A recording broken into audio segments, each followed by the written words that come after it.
Welcome, welcome, welcome. We are back with another episode of the Business of Pleasure podcast, sponsored by Bedroom Candy. I'm your girl, Kash, the Sexologist Bestie, and we are here with another spicy episode. Now listen, it's Women's History Month, y'all.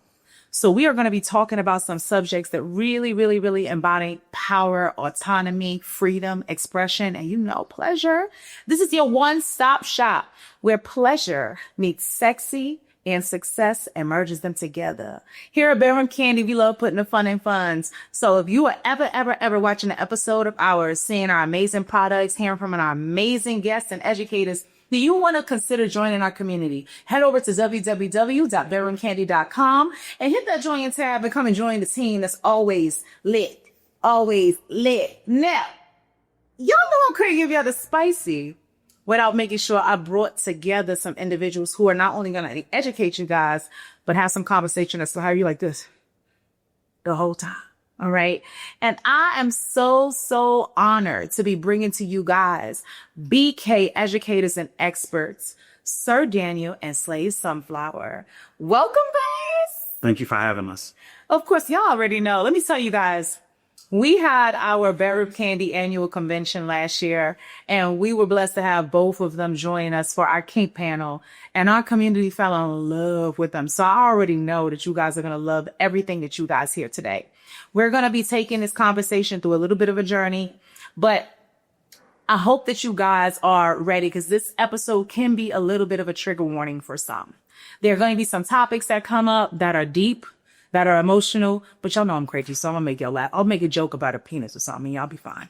All right, so kick it into gear. What I would love to do is to allow you both the opportunity to speak for yourself, tell them a little bit about you, the kind of things you have going on. I know that you guys have so much happening, and I really would love you guys to speak about what's going on with y'all. How y'all feeling? Give me a story. Well, hello, my name is Slave Sunflower. Sunflower just for short. I am what most people call a little Southern Belle. I am originally from North Carolina, just in case you couldn't hear the accent when I talk. But I have been in the kink and leather communities now for almost 10 years. I started out as a bottom, I transitioned to a submissive, and now what I am as a slave. I am now the property of the slave of Sir Daniel of House of TST, and I am very happy to be here and share a little bit about myself. Come on, Sir Daniel. Sir Daniel. I've been in the kink community since I was 20.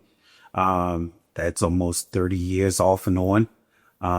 We have been in the leather community for probably about 15 of the years, and we have several things going on with us when it comes to the kink community. I am a co-producer of Northeast Conference of Kink in Baltimore. We have Fetish Ball every year, and that conference is for educating about kink and about what we do in the kink community.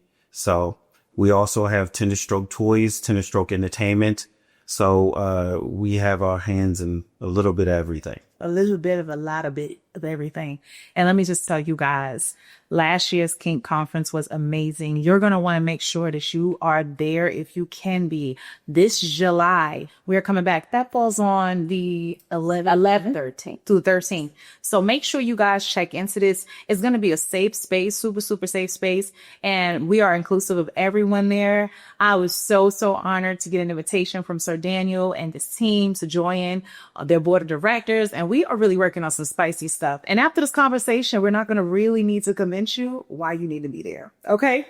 So to kind of kick in this conversation and hearing you guys introduce yourselves, I know a lot of viewers are new to kink, right? Specifically, even in the BDSM realm. And a lot of people have a lot of questions because the perceptions that are out there often leads them down the wrong path of what this might look like, or thinking that one thing is the same thing for everyone.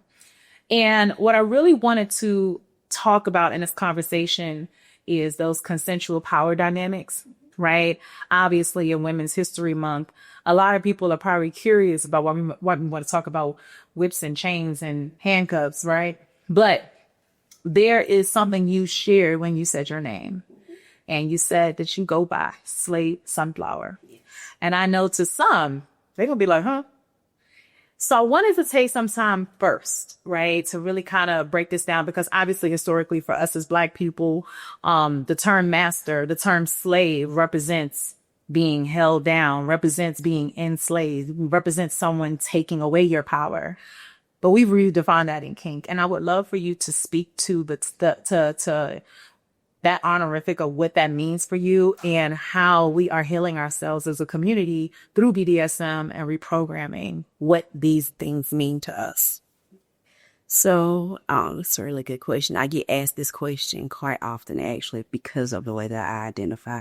And my slavehood is very important to me. It, especially now during Black History Month, when we think about the entrapment that our people were in, the trauma that it has caused, not just those that were in it, but so many generations afterwards, the traumatic, just feelings that we get when we think about it. But in those terms of being entrapped and being bound and not feeling any type of freedom, that's why it's so important for me that when I do explain it, I'll let people know now that it's a freedom like no other for me, because my freedom comes consensual.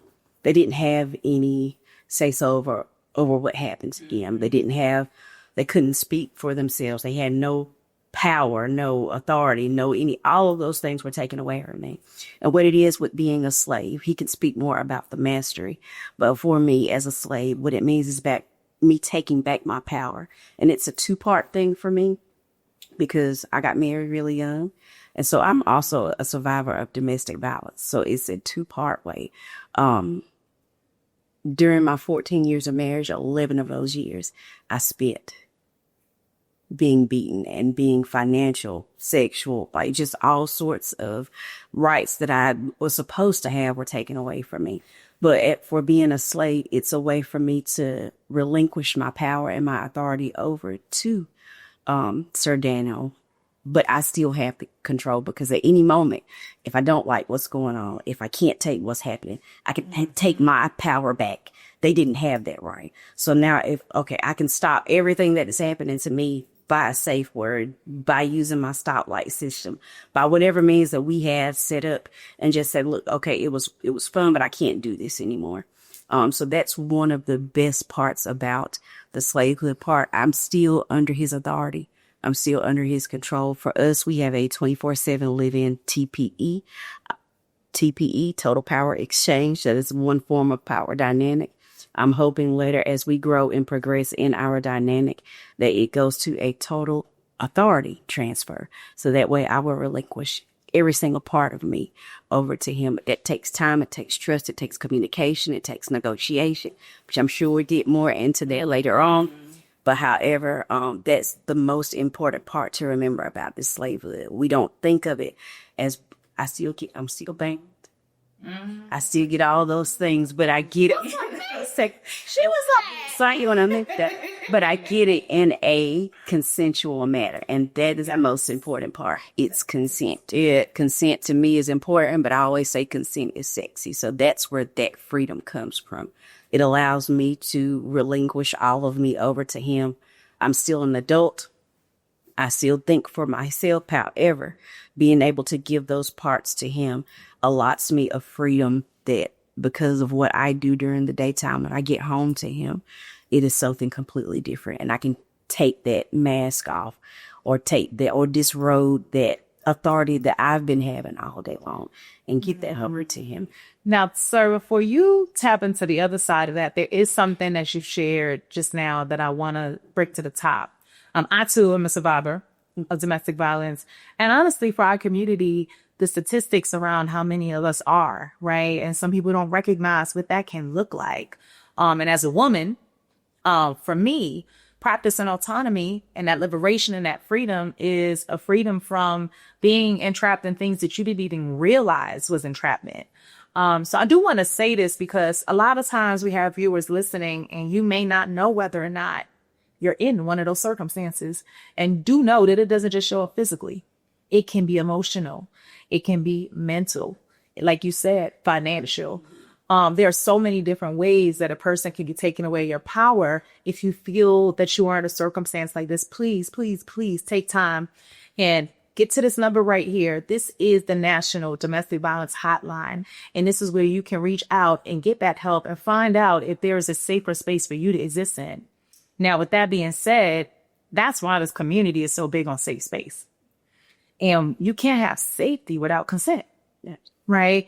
And I agree with you. Consent is extremely sexy. There's nothing like when you got somebody who is literally checking in on you and constantly reassuring you and making sure that they're not crossing your boundaries, but also empowering you to test your boundaries in a safe way. Because there are a lot of stuff we want to try, but we don't always have, the safety to do so. So with that, I want to come to you, sir, because you're the person who helps create the safety, right? Not just for your committed slave, but also for the individuals when you're in your line of work who may try out different types of kinks and things. And in a short period of time, you have to establish rapport with people to make them feel that safety. So I want to talk about that. But first, can you take some time to speak to them and educate them on your role in your guys' dynamic? Well, in my role as first as a dominant in the situation, it's me making sure that she is comfortable and safe, that it's to a point now that I want her to feel the point that if I have something in my hand, she trusts me enough, like a knife or something like that. Mm-hmm. It's more of the trust situation. And even with the consent, it's always communication, because there is one thing, is a borderline between consent and abuse. And normally in the BDSM dynamic, as the master, I can actually control everything, but it's being controlled by her guidelines that she has given me. If I cross any of those guidelines, that is the consent of abuse other than consent.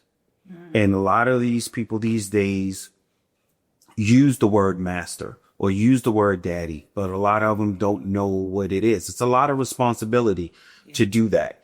And what you have to do is understand the person that you're with, but also understand what they're looking for. Because without her, I can still call myself a master, but where am I putting my skills into? Out of all these years, I'm still learning because this is a new person in my life. So we have to basically just start off like a new job. Bring her in, see what she likes, what she don't like, and then we progress every year. And every 6 months to a year, we'll do a progression of how far we can go going from there. You know what I love about what you just you said is you still learning. And you guys heard at the beginning of the episode, you shared the amount of years of experience. I personally identify as a forever student. And I think that sometimes even especially in the kink lifestyle, people think because they have certain honorifics or because they identify a certain way within it, that just means that everybody's supposed to trust whatever they say or whatever they do. And a lot of times they're coming across people who don't know no better. Right. And don't realize that some of the things we practice can become the trauma if not done safely. So on a note of being a forever student and kind of going back to what I was mentioning earlier about you creating a safety for multiple people in multiple environments in a short period of time, what are some of the things that you do to help a person feel safe in your presence, and also to let them know that you're not too arrogant or big of yourself to be open to learning something different with that person or in with your person? Well, not only with that, of course, my demeanor and how tall I am and how when it comes to certain people, they are very intimidated. So basically what I do is I use my tone. This is the same tone I always use. I always introduce myself, be very, very personal when it comes to that person, and then explain rules and of the consent of what I'm going to do for you and let you know. And then when it comes to if they're doing a scene or want to teach or anything else, I'll give them the basic things. And then if you want to, you can work your way up. Okay. So it's like a square. We have to start with a foundation and build from there. And I personally have been at many events, many spaces with you. And I always tell people I have my list of references, right? And there are certain people who I would send certain people to based off of what I know of them. And I've met a lot of people who are great, right, in their crafts, but I wouldn't send a newbie to, right? I wouldn't send someone who don't know what they want to get into. Because there are some folks don't have the patience. It's a big thing that we deal with. And a lot of times I've even seen people get so deep in their zone and zone out that they, for 2 seconds, aren't checking on the person who entrusted their body with them. And I always described you as a sensualist, right? You're very much so a sensual dominant. Now, I have had a lot of conversations with somebody, and I happen to know she into a little bit more extreme things. So I'm curious because, like you said, this is a new dynamic and you are slow working up and checking in. Finding the middle ground when you have someone who does all the things you like on one side, but you got an itch instead of things you like on the other side. And how do you work your way up? May I please? Okay, because see what it is I am a masochist and I do love CNC is my go-to. So when we have weekends like this where we may have events, it's a CNC weekend for me, whatever goes. But he knows me, so it's okay to do whatever goes with me. I am a anal hook, hook suspension, fisting, and all the holes kind of girl. So it was very new to me. And I know it sounds very weird to get all the rough things and then be very new to sensual things. So soft touches and, the lighter floggers he may use, or just him using his hands or just embracing me was very new to me. Yeah. So he really had to take baby steps with me and walk me through the process of, okay, is it okay to touch you here? Mm-hmm. Or is it okay to, do you want to feel this? Or I think we could try this. Can I try this with you? And he okay. Then even in doing that, just inching little by little, like little places here, or maybe on my knee or maybe on my shoulder. So those things, and just talking to me and walking me through it. I love a man that'll talk me through. Oh, baby. Oh, baby. So he'll talk me through it. Call us the good girl. Oh, yeah, right. That's this. Fine hydrants, water fountains all over the place. But even in that, not to get too much, but even in that, I found for me, number one, it was because of my past trauma why I liked such hard masochist things. So we had to go through that and had to deal with that on that end. But then a lot of, for me and a lot of other women too, or a lot of people, I don't want to say just women, but for me and too, just people in general, it's a mental thing for me. So I had a lot of mental blockage. So squirting was a thing that I've always heard about, didn't think my body could do, always wanted to do it, never, ever, ever, until I come Sandman the Fireman. So now, because you don't know how to honorate those purposes to us wife. So he... I love that. Butter is better, y'all. Yes, it is. But took the time to really coach me through that. And it took some time to unblock my mental state. But I hadn't looked back since. It's been a wonderful, wonderful year. Lovely. I'm getting some chills, y'all. No, it's so real because those of us women who are used to enduring a lot throughout life, sometimes we don't know how to receive, right? And we want it, but we don't believe it. Right. We're hesitant about it. It's natural to go back to the thing that you're used to. And because we were enduring certain things, you actually teach yourself that is what the pleasure have or look like, for you. So, I always tell that suppose when it comes to, how you into these impact tools and all that kind of stuff. And I'm like, just like any other child, of color who may have had a parent who was not let's just say, what they call them, gentle parent. Yeah. If you ain't have no gentle parent, You probably be confused as to how you could even appreciate getting hit with an object. But for me, it felt like a reversal of reprogramming how I felt about those types of things. So you just okay. Cause slow intentional connection. Slow intentional connection. It's not just about, oh, they touched you softly. It's about that they took the time to be intentional and to act with intention. Like you said, sir, they got to ask questions. So what I want to educate those on is just understanding that we can reclaim these words. We can reclaim these titles. We can reclaim these things that traditionally meant oppression and turn them into a form of liberation. And that's one thing I love about what this community does. Now, I do want to shift into our adult edutainment segment. And what we say that is, this is the time where we're going to have grown folk talk. Not that we ain't been doing it the whole time, but we have our grown folk talk, where it's designed to do a little bit more deepening of education, a little bit more specific. We'll talk about some of the amazing products that you guys see here laid out, and kind of give you a sense of how you can get started if you are interested in figuring out what does it look like for you, right? So what I do want to talk about, to introduce a part of this conversation, and is collaring. Okay. Now, a lot of you, that is a gorgeous little piece there. Yes. Oh, you made that, so And then you have something special, so he made it. that is beautiful. Let's see, y'all better get y'all a dominant. Let me tell you, get you one. Go and get you some. Okay. Can you talk to them about the significance of collars in our community? Can I talk about it? Well, basically with collaring, a lot of people think it's big, bulky.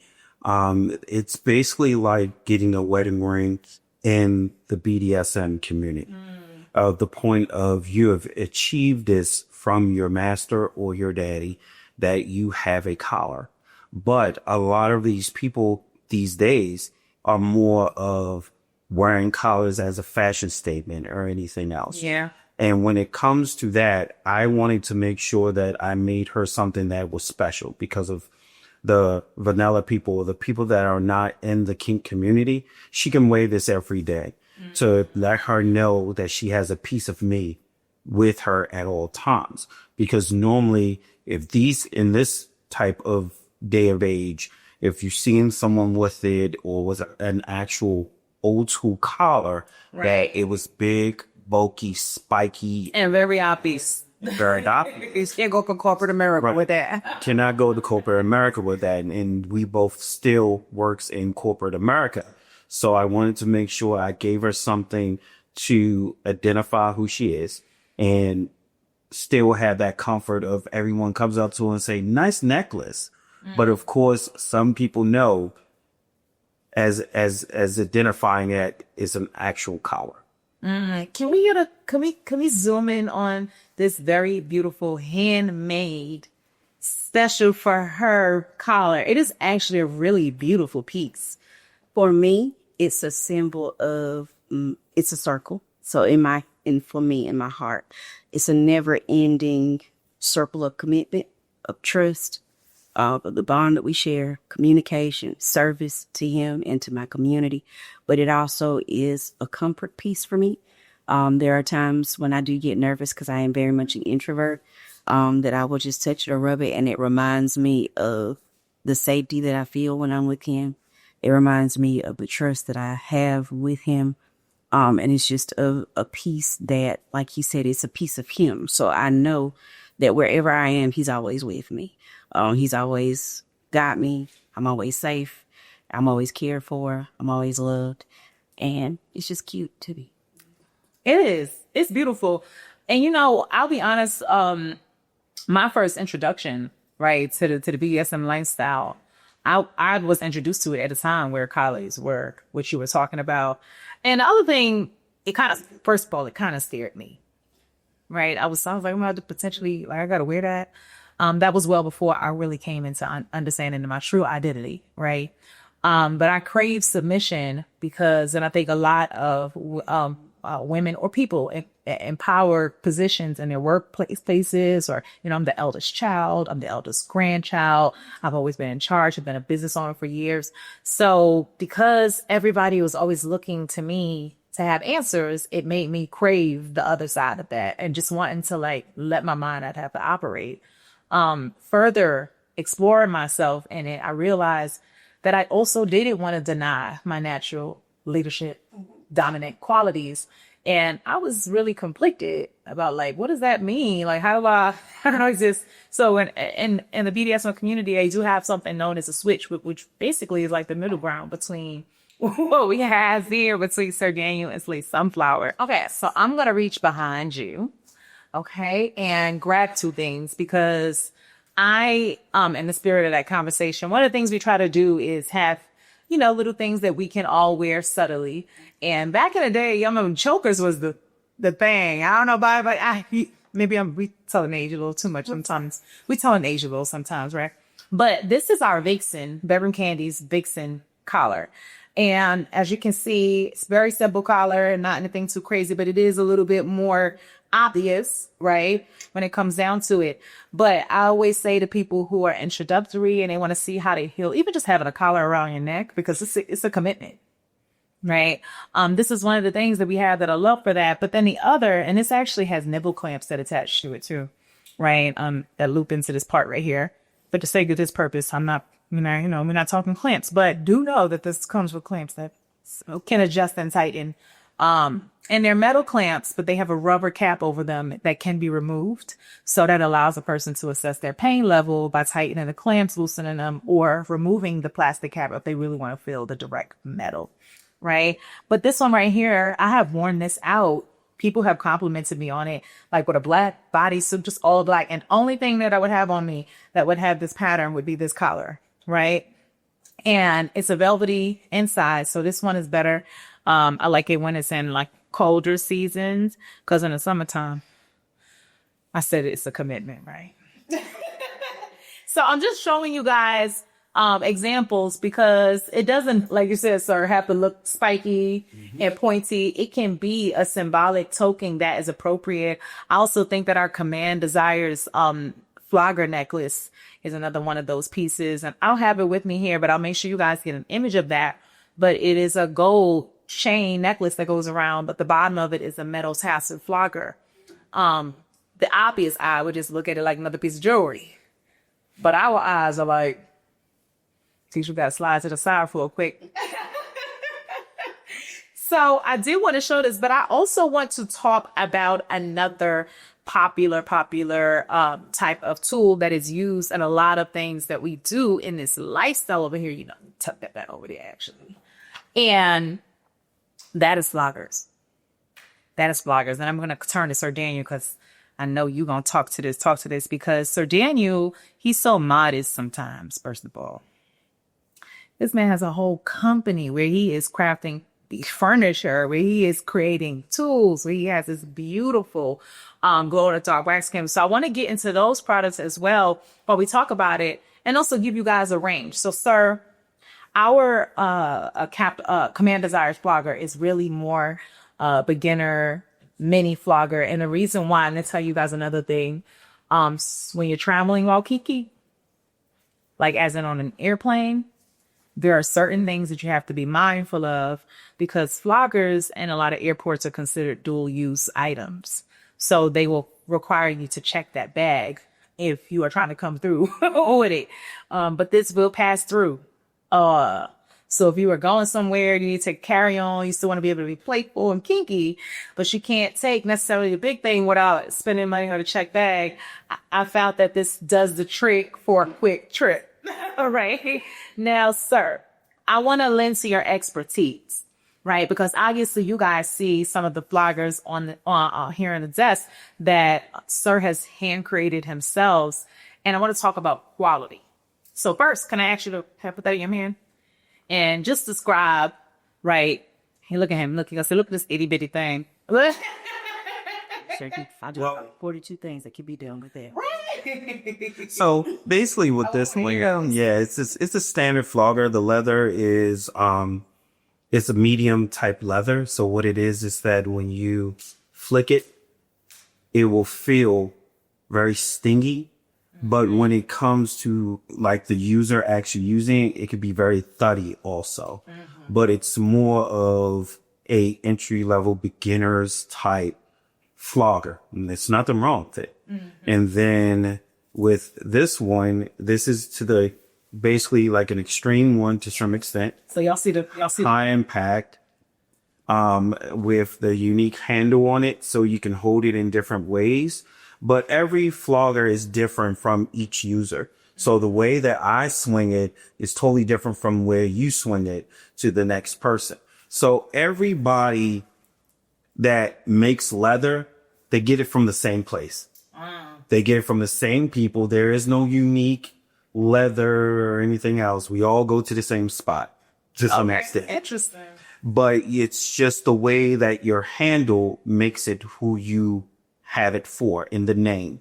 When it comes to certain handles, this one is more of a metal handle.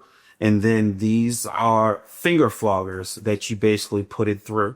So you can get them leather, suede, or anything else, but it's still the quality of the leather that you still want to deal with. Right. Because that leather is totally different from this leather. Right. This is motorcycle handle, like motorcycle leather that I use because of how big I am when it comes to swinging a leather, a flogger. So if I swing that, I can probably break that in 2 seconds flat.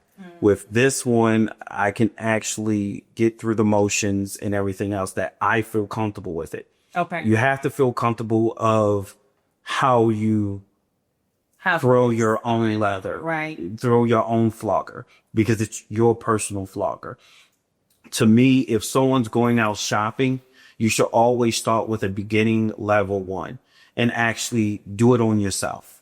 That's how certainly when you start learning how to do it, because if you do it on yourself and you feeling it, you already know how it feels to the next person.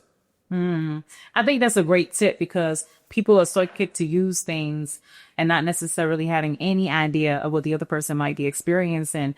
And, you know, as somebody like me who enjoys a range of different sensations, when I first felt this one, for example, like you said, it was stingy, and there's stingy and thuddy, right? That you heard those both words just now. And everybody's different. Some people love both. Some people prefer one. Some people prefer others.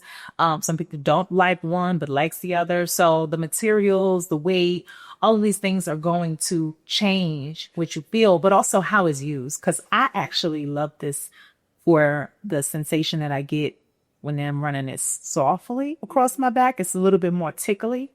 Right. Whereas weighted floggers, I like the way the air feels coming down on me, but this was a nice like tingle. So coming down my spine makes me go, ooh, and still has that sting that I sometimes like. But like you said, when it comes down to a person trying these things, the same way you just saw me hit my own hand, I know if I were to use this instrument on another person with certain force. So test everything. How does it feel when you do it light? Right? How does it feel when you really apply it?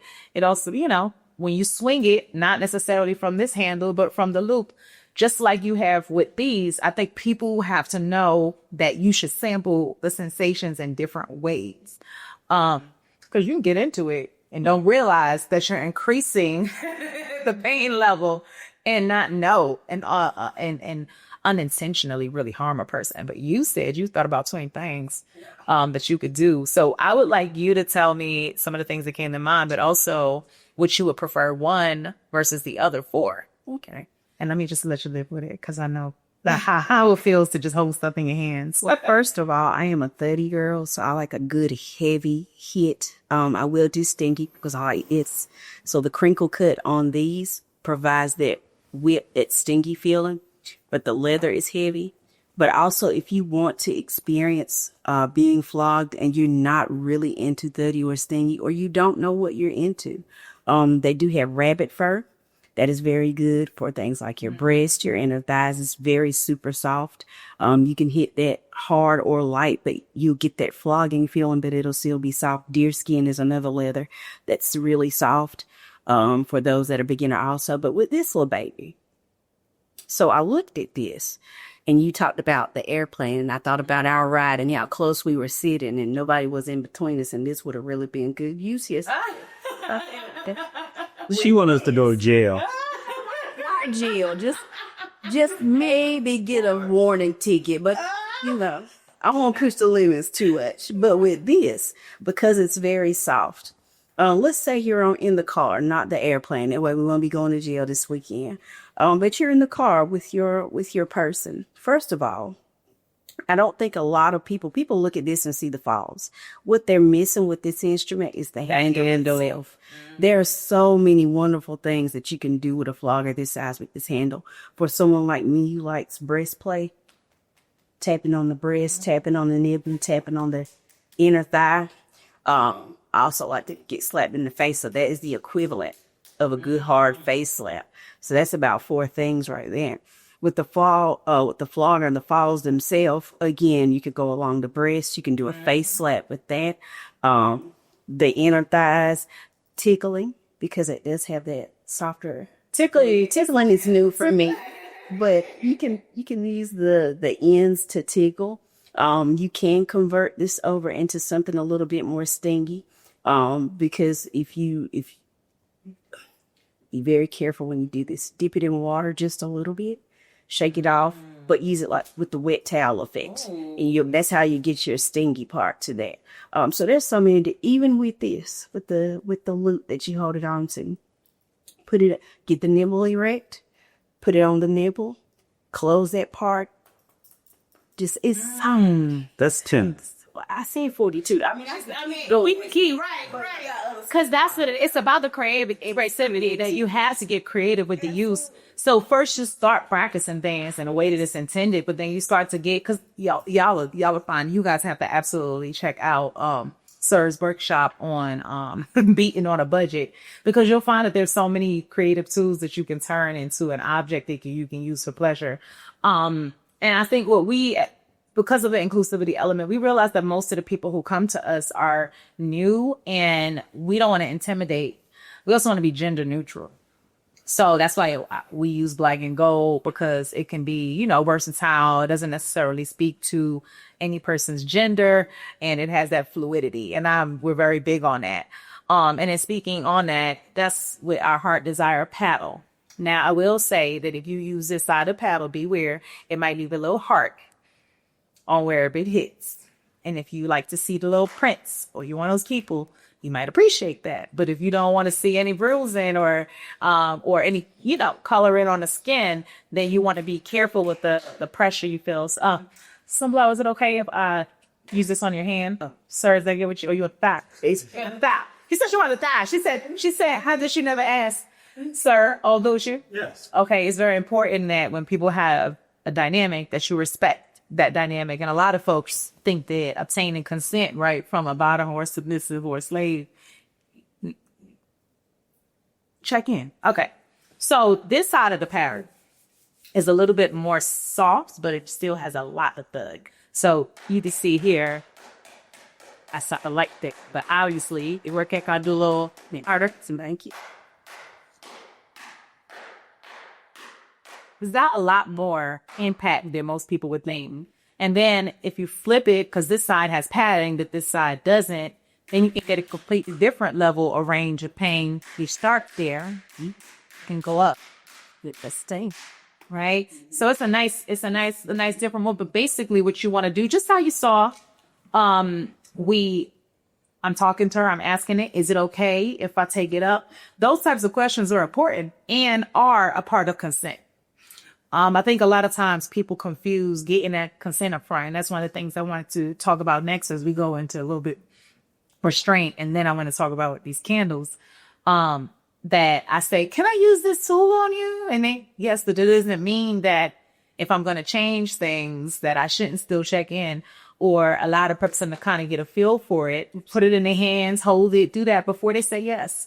But can I ask you to describe a little bit of what you felt, and just those couple taps on each side? The padded side, this side has a really nice soft feel to it. You can feel the cushion in there, so it's a good thuddy, but it's not thuddy to the point where it hurts. You get a good, nice sensation of pain. This side, this little baby though, this nice smooth side gets a little thud, but it has a really good stinky feeling too. So if you're a person that enjoys both, this will be a very good product for you because you can have the thuddy on the parts that are a little bit more sensitive and that stinky on the parts where you need to feel it a little bit more. So it's really This was also in my carry. You gotta be, we don't do this just at home. We build a dungeon wherever we go. But sir, one of the things that I wanted to ask you, because now that I think about it, I don't think I've ever seen you use it in a scene. And I'm grabbing our wrist restraints. There are plenty of different types of restraint, right? We carry a wrist version and an ankle version that is a little bit wider and longer to accommodate different ankle sizes. And they detach and can attach to our other products like our bed, a 4-corner bed restraint, or it can attach to the spreader bar, so that you don't have to purchase these items over and over to match the item. One of the things that I tell you is that kinky lifestyle could get a little pricey very quick. And especially because certain tools require certain things to be paired with them. So we try to make sure that if you get one thing, it can be versatile, used with the other products. But I wanted to talk about restraint and bondage. I say this, like I said, we talked a lot about in the beginning of the conversation at autonomy and reversing the meaning of some of these things. And my first ever event that I did about 13 years ago, I went and saw a demonstration on these types of things, and I was just being a voyeur. And I went and observed someone not really request consent, go to put a cuff on someone's arms, happened to be a African-American male, and his trauma response was huge, right? People have been in police handcuffs. People have been kidnapped, held in captivity. You never really know what a person has experienced or went through. And when you start getting into restraints, that's another area. So, sir, first and foremost, I'm going to pass one to you, to holding your hand. But I would love for you first, quality wise, from your professional standpoint, what do you think about the wrist restraint? This is a good standard wrist restraint. The reason why is because how soft it is inside. And it doesn't really give you that rugged steel inside of it that you're putting on a heavy restraint. It's very, very lightweight when it comes to this. So it's a good cuff to start with if you want. Right. And it's more of, if you were putting this type of restraint on than the other restraints that's out there, this is more pleasing to the eye when it comes to certain people.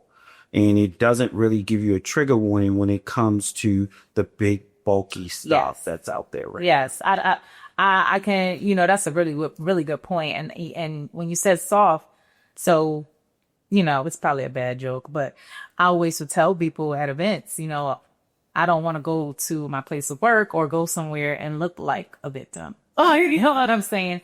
And so sometimes the other cuffs and things leave the imprints on your arm that look a little questionable. So what I did love is and I came from politics, so I was always in a lot of those environments. So what I loved about this was when I would put them on and take them off, you would never be able to tell that I had some on my arm. I was also, again, it gets more hardcore as you go deeper into it, but it also has like a safety mechanism built into it. So they attach like this. But you could detach it at any given time to separate them and then attach to different things, right? But I want to ask you, Sunflower, we built this in so that people feel like they have a way out. A lot of times when people hear cuffs, they think somebody's telling you that they're going to put these things on your arm or the case is that you just got to go with the flow. But can you speak to the importance of choice when it comes to allowing a person to restrain or hold and put you in any sort of thing that holds you captive? Well, first things first, don't ever feel like you have to stay in anything. You have the freedom at any time, before, during, and after, to say, no more. I don't want to do this anymore, like I said earlier. But the bondage can be a very freeing experience. Again, it's a lot of the mental blockage, emotional blockage. First and foremost, having done that work, once you recognize those traumas, that is also a very important thing. To kind of know your triggers, know what is going to put you in a certain space. But like they said, these are very soft. They're aesthetically pleasing. So it's not those mental things or those scratching things. It's something very soft and first and foremost. But with bondage, it's another way of building trust. So if the trust is not there in the beginning, let's not even go there with these or anything else you see on the table. But it will help you with communication. It will help you learn how to negotiate in the beginning what you want and what you don't want. But like what was said before, if you get into it and may I? Yes, absolutely. And let's say that they are on you for what You want me to say, look at her, Leah. And I bet as soft as they are, I'm pretty sure they go great on. Yes. And you want to put one on your ankle or one on your wrist, but that's a whole nother. You gotta be a band. We gotta do a shape session for them before that, right? So I'll pull it. Does that feel tight? Not at all. Okay, perfect. You want me to go further, Matt? And thank you. No problem. So I'm gonna go here to this one. I'm going to go ahead and strap that in, and that's what it feels like with resistance against it. It's really tight, it's really firm, but even still, I'm guiding her. We still got a lot of good control in that right there. This is also really good for the beverage strings because, when you get in bed, things get a little twisty. And then if you're in the wrong kind of cup, it can really be painful. So if it's someone who doesn't like pain, it might not feel good. But again, I love the fact sometimes I've forgotten I've had them on my wrist. Mm-hmm. And I went to the store. Guys. I went to the and I'm standing like this. And here's the worst part. Okay, I'm going to stand up. This is how I'm standing in line, forgetting that I have them on. I'm literally standing there like this, waiting for my turn in line. Reminisce. Just not even processing the fact that I'm standing here with these cuffs on my. People are standing there looking, and I'm full figured. So at first I'm thinking they might be looking at me, but then I realized you in this store looking like you got kidnapped, like you're just trafficking. Just to pick up the grocery store. Just nothing to see here. So be careful because they can get so comfortable that you forget you have them on. But yes, I love what you said there. And so one of the other things that I just wanted to point out and mention, you said something really important, sir, about aesthetically looking, that people don't see something and get intimidated. If you're not in this life, a lot of things you can see can be intimidating. I always say to people, when you do have that safety and that trust that you spoke about, Sunflower, and that person that guides you, is really, really just important. Test it yourself. Don't go off of someone else's experience. Because we can share it, we can describe it, but everybody has different sensory systems in their body. And there's one sensory system, actually two, that I want to bring to the surface really quick before I shift, and that is your proprioceptive and your vestibular systems. I say that they're part of their senses. I call them the sixth and seventh sense. One of them deals with how your body responds to force and push and pull and things of that nature. So if someone goes to pick you up off the floor really hard, it makes you feel like you're flying up, versus when someone pushes you down on a bed, push your legs back, start touching stuff. Y'all man talking about. Right. If you're the kind of person who likes how it feels when someone does that to you, then you might like a little bit of that rough housing kind of play. So the system that you're dealing with there, you're talking about these systems. And then the other is more so about gravity and space, time and space, how your body feels in time and space. So it's kind of like when you jump up, how you feel until you touch back down, right? That impact you feel coming down on the ground. It might make you wonder, like if you're standing at the ledge or something, that side of your body that makes your nervous system goes, ooh, we kind of high up. That's also that system.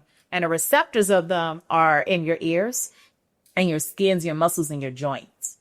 So given that everybody's systems have experienced different things in life, so let's experience different traumas, especially if you had any physical traumas or sexual traumas, how you respond to how these things might feel can be very different from the person that told you about it. So go off of your own measure is what I'm essentially saying, and get a better sense of your sensory system and understanding how you respond to them. Now, speaking of senses, right? Because before we close out this conversation, I absolutely got to come to a little temperature, right? Temperature play is one of my favorite kind of plays. Okay. Take me up and bring me back down and then take me up again. And I'm someone who's super sensitive to cold, right? I've naturally cold. I get cold so easily, but there are times where because of that, I might actually like the shock of cold first, followed by heat, but you can't leave me there. My partner had to learn that about me, right? We used to get, nasty and, you might get yours off and just lay there. And I noticed one day that after we finished, he grabbed my blanket, and wrapped me in it. And I wasn't sure why he did that. I was like, how do you know? Right. Another time he put my towel in the dryer and had it running until we were done so that he could wrap me in it. Same thing with the washcloth. You can't cold cloth me. You shouldn't cold cloth any woman after. Have some decency. But anyway. But he came with this super warm cloth and I thought I was done and it reactivated me. And I was just like, and it's because he was studying my body's reaction to different temperatures. And realizing that one seemed to bring me a deep, immense sense of calm and soothing while the other one put me on alert. And so I say that because sometimes people don't always verbalize it, but if you are an intentional partner, you're watching every reaction and you're using that information, right? So with temperature play, you really got to watch those responses. Serve, done. I done felt fire from his hands. He done shot me before. I love me some electricity. You go into that another time, though. Y'all got to come to the Kink Conference. But one of my favorite things that he uses, that he creates himself, is his glow in the dark wax candles. So, sir, first, I want to ask you to talk about why did you start making your own?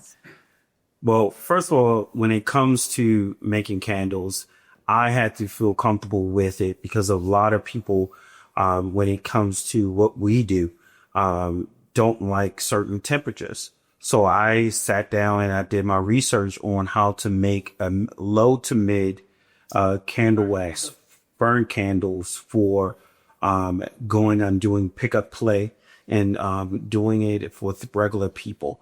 So normally you can actually start off. I tell everyone at the very, very beginning, if they're very interested in doing candle wax, don't use your Yankee candle. Don't go home and say, hey, babe, and throw the Yankee candle on the person. That's very, very high and it has more chemicals in it to actually burn you. I always tell them in my Beating in the Budget class, the Jesus candles, the long Jesus candles. So what did you see from the Dollar Tree? Yes, from the Dollar Tree. They are very, very low to mid. Okay. So you can actually feel comfortable with it. Mm-hmm. And then they also have the old school long candles that you can actually start dripping it on. Feel comfortable with it yourself also to see how that feels. But I started mine because we were doing this so much. The expense of getting a high quality candle is very, very expensive. So I wanted to make sure, and plus I wanted to be different. So these activate with black lights with all neon. So the neon orange, yellow, and the green and the pink. I'll insert an image of this so that you can see what it looks like on the body under black light too. So these are very, very, I made sure that I had, it's mixed, both with soy and preference. And I wanted to make sure that when you burn it, the soy will activate to see how soft it is. But when it hits your skin, it hardens up so it can easily come off when it comes to the candles. That was a lot. That's a lot of thought and intention and things that you probably thought you didn't even have to think about. So it's super, super important for folks to hear this type of stuff, because you know how it is. You see one of the movies or Don't Be a Menace or something, and they usually do these things in a light mockery. You know, they find that the neighborhood freaky girl who's into these extra things, and they don't realize how many of his neighborhood roundaway girls is into those freaky things. But one of the other things that I always talk about with folks when they're trying, and again, BK, we trying to introduce, because we recognize that this is not every day for a lot of people, is this is one version of our candles. These are CBD infused lavender fragrance, soy candles, but they're massage candles. So this is not wax. That is the difference. I want you to know that. But what I really love these for is to actually pregame the body before. And not because I can't handle the heat of that, but because the CBD increases the sensory systems in my body. So I'm actually more sensitive a little bit, and it actually makes that feel more immense for me personally. So I'm going to open this really quick because I want you to get to smell it, because I just want to smell it, how I feel. I was at a lifestyle event and we were using this, and people just started gravitating towards the room. And it was because they were smelling it and it was pulling them in. It was like, what is going on? You know, I kept seeing people come in, they instantly felt relaxed. So if a person's nervous, this can be really good to help them feel a sense of calm first. Okay. And also can be a great way to do it after, right? Because the same thing can happen. Some people like aftercare that involves that heat, especially if you have these in a lot of intense things. So this is how it looks there, right? And it burns really well. It smells so good, right? So you don't need to even get that close to your face to pick it up. It's naturally going to do that. And just to kind of show you, this is a vegan candle first and foremost, and most of our products are vegan, but the ones that aren't are still hypoallergenic and paraben free, because you mentioned those ingredients. There are a lot of flammable things that people don't realize, and you're getting into play with things that can actually be dangerous in other ways. Or, you know, you could be dropping it on your good carpet and struggle getting it out. And I made sure that they come out really well. I can testify to that. I'm just scraping it on my hand, right? And I'm gonna put a little bit there. Actually, let me get a little extra. And what I would love to ask Sunflower is for you to take this into your hands, and please take the hand of your sir and gently just to begin massaging his hands. Right. And I'm going to talk while they're having this moment. Now, you guys see it's in its regular form, but just the heat from your hands rubbing is to start to open up the oils. So it doesn't actually need to be lit by fire, but that's how you know it burns super quick. Right.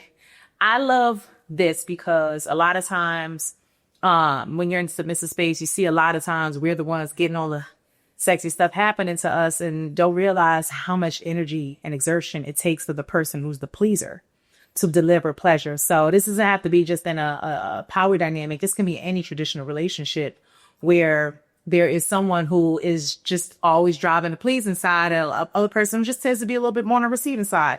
And ladies, y'all know how them numbers tend to shape out. We usually the one getting. But I love that this can be a simple way. You don't have to be in a private space, right? You can be in public and helping to each other just decompress or take the tension and stress out their hands. If your partner drives, trucks on the road or long driving and things like that, can help if they type, they game, any of those things that can help lead to carpal tunnel. This is a simple way to help your person maintain their physical health of the hands, right? And when you want to drive it up a notch, you know, you can do that later with the heat and follow that heat with an actual wax candle afterwards, right? So it allows you to keep temperature flowing throughout. Other thing I love is that when you go and smell your hand, I'm just going to get a reminder of it, right? The smell just sticks with you. I have been in places where I get stressed and overwhelmed, and I just hold my hands here, or I'll just hold my hands here, and I take some deep breath. I do breath work. So I'm just sharing these tips because these are ways that we can kind of get versatile uses out of things. And, you know, it don't have to be that crazy, but you can also heat it up real good. And when you see how he throw these candle waxes and just hair splatter, you can do it the same way too. So Sir, can you just really quick, sorry, can you just really quick speak about, for a new person, how an oil before the wax is significant and why that can matter for a person, because they might not understand why we might pregame with it. So basically with pre-gaming, for your gaming on with the candle wax, it's more of feeling comfortable with it. The oil actually brings the temperature down more from when it comes to the splashing. So no matter what you do with the candle, how far the body is, the closer you get, this is going to get hotter. Even if normally when you have it lit, if you blow it out, the temperature starts going down from it, from a low, and higher you get, the higher you get, it's going to be lower temperature also. So just say it's 100%. By the time you blow it out, let it sit for a minute, the temperature goes down even more. But a lot of people like high heat. And when it comes to the high heat, normally have it still lit, but have it in an angle to a point that it's still actually melting and then slowly dripping it down. So you'll still get that same percentage of the heat towards it. So like I said, closer is more heat, and then higher up because of the splash control of it. Okay. So normally with the splash control, I have, when it comes to, I make sure that I made it that it won't splash all over the place. Right. And that's another thing. For you contain kind of splatter. Right. And it's the actual container too, that normally some people have like a pour spout in it or everything else. This one, this is basically the 8. It's more of splashing because of with me, with my performances and things like that, I like to splash all over the place. He makes art, y'all. He just makes, if you're an artistic person and you just like visual, or you're a visual person and you just like seeing your partner, this is to me like when you see body paint or when you see a partner in a lingerie, how that can excite you. Just seeing the colors and this masterpiece created on top of your masterpiece it's beautiful. So I would tell you guys, if you are interested in experiencing that and feeling that glow on your skin and seeing the beauty in the art, you can do it, do a photo shoot. They can become art pieces in your home, right? Without your face in it. People would never know that, you know, that's what it is. So head over to Tender Stroke Toys and check out Sir Daniel's merchandise. And again, like I shared, we don't have it in front of us, but I can put in some images of the furniture pieces and things that he also crafts. I heard you say before you used to do work with your hands, you used to do those type of things. So the fact that you converted that skill over is just. I appreciate it. Because when I was online trying to find floggers to suit me, I could not find any floggers to suit me. And I was messing up. I was spending hundreds of dollars on things that broke in my hand, literally. And because that's why I was like, I know I can do this when it comes to that, because when I was growing up, carpentry was my thing and everything else. So that's when I went to my first leather store. And also with leather, rope floggers and everything else would be great for some people that want to start, because a lot of people think leather hurts. Leather don't hurt. The user, when he's swinging it, will make it hurt. Now, if it's some gator skin. Right. So what happened was I made it my first flogger because how I wanted to make it longer. I went to a dungeon and a gentleman was my height, my build and everything else, came to me and he was like, where you get these floggers from? And I was like, I made them. And it's like, I give you $200 for it right now. I was like, okay. And then every time I went, the same gentleman, he was like, you need to start building them. You still need to start making them and everything else. So that's when I started making the floggers. Then I really wanted to do a dungeon in my house, but I had younger kids at that time. So I made adjustable furniture that you can actually put it in your closet when you're done. But when you bring it out, it's adjustable and everything else. I've seen him travel across states with this stuff, so I already know it's super portable. I mean, when I tell you this man can set up a dungeon anywhere, I mean, anywhere. Give them a couple square feet and baby, it would be a whole nother space. And I love the colors that I've seen you do things with. So there's that customization of making it feel like your own. I have had the pleasure of having my own photo shoot on a furniture piece that you did. I'll share those with you guys as well. But such dope quality comfort, and I'm not tiny girl, and I've been on a few different your benches, things like that, and it has held me. So that's also a testament. You want to feel secure on that bad boy. So I just want to also point out, guys, just as we're closing now, aftercare. I know I mentioned it earlier, and it's really important to understand how to make your partner feel sound after. It goes both ways as well, but typically the person who is bottoming, who is the person that's receiving most of the sensations and stimulations, will need some form of immediate care. So it's important to discuss the types of things that make you feel comfort, that make you feel good after, and doesn't leave you feeling at this heightened place, because that could be a little tricky. And one of the things that I'll share that I learned, again, not just the candles. If you don't want to have a heat element, there is like our relaxation cream and our soothing serum that I love for it because it feels cool. So he's someone who likes a cool touch to kind of help bring you down or deal with your pain. This can be really great for it. But I want to close in our final segment called Money Making Monday. When this is just the opportunity where, and you kind of already did it. He done already told you how he started making money in this business. But a lot of times what you said is so dope. You're doing something because you love it. And then you found out that this was something that people will pay for. And that conversion of taking it and turning it into something different that actually you can monetize.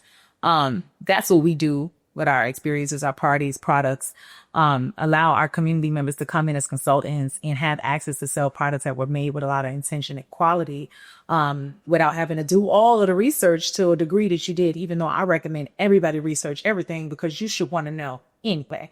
But can you talk about, there's two things. How can they contact you to purchase things if they're interested, or, ask questions about that? And just a little bit real quick about what they can expect at the Kink conference coming up in July. You want to go first? You redo the conference? Which conference first? So Northeast Conference of Kink, or NEC for short, is based out of Baltimore, Maryland. We do hold the dungeon. This will be the 5th year for the Fetish Ball event overall. This is the 4th year. Sorry, my math ain't mathing. But this is it is a conference that is held. It is body positivity, sex positivity. We are all inclusive conference. It's not like the heavy duty VSM leather conferences like most people are used to. It does promote mental health, sexual health, freedom to express yourself in all avenues. We do performances. We have classes during the daytime. It's a Friday, Saturday event. We do meet and greets. This lovely lady here was our hostess, best hostess ever. Oh, thank you. And just kept it fun and entertaining and live. So it is an all-encompassing event. We will be hosting. We have littles time for those that are familiar with our world. We do have littles and middles. I personally am a middle. We'll have our own little thing so you can come out and experience that. We'll do cigar socials. It's just a really good, fun weekend that you can learn about all those things, but at the same time have fun too. We'll have vendors and everything. You can check www.northeastkink.com. You can register there, see the hotel information there, and kind of take a look back over the years of what we've done before. So please come out. It's July 11th through the 13th, 2025, Baltimore, Maryland. We do host it at a dungeon. It'll be the experience is worth it. Yes. Oh, yeah. And so, sir, and where can they connect to get products if they're interested? You can reach out to me on Instagram, Tenderstroke Toys. It's also online, www.tenderstroketoys.com. And it's very affordable. I made sure that we stayed, of course, we're going to make a profit, but we want to make sure that you feel comfortable with the pricing that we give and everything else. So, we do, deliver We do go around and build it if you need us to build it inside. We have done several dungeons from start to finish. And also we also donate also when it comes to certain things too. So we are here to help open people's minds up in the community base for beginners, and also to people that have been in the lifestyle for a while that want to give back. I love that. So first, I want to thank you guys for sharing your knowledge, your wisdom, your transparency. I do not take it lightly, and I appreciate you feeling safe to do so. And I want to also let you guys know, we're very big on the education element. As a company at Bedrock Candy, we have monthly events virtually that you can tune into for free to learn about different things. And upcoming for Women's History Month, you can tune into our women's sexuality history.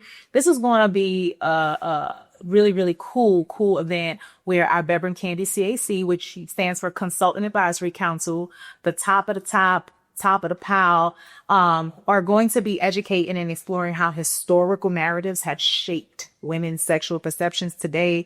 It's going to be talking about how you can use some of our BK products to explore and map your body and your pleasure. And it's designed to be something really, really geared towards empowerment and helping you take back your body, take back your pleasure, take back your autonomy, and be a liberated little kiki. Okay, you should. Oh,